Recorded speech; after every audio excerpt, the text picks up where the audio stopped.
আজকে একটা বিয়ে বাড়িতে গিয়েছিলাম ফলের থাল সাজানোর জন্য। এখানে এসে দেখি এত বিয়ের তত্ত্ব, আমি তো দেখে অবাক। কি ছিল না, পিঠে থেকে শুরু করে সমস্ত সব কিছু এখানে ছিল।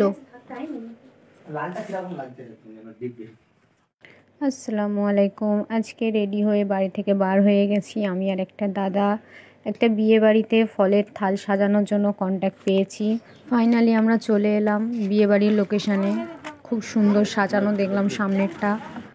ভিতরে এসে আমাদেরকে একটা রুমে বসতে বললো, আমরা বসে আছি। দেখলাম ফল রেডি নেই, তারপরে অনেক বলার পরে ফল ওরা রেডি করে দিল। আমরা এখানে কাটিং করতে স্টার্ট করে দিয়েছি।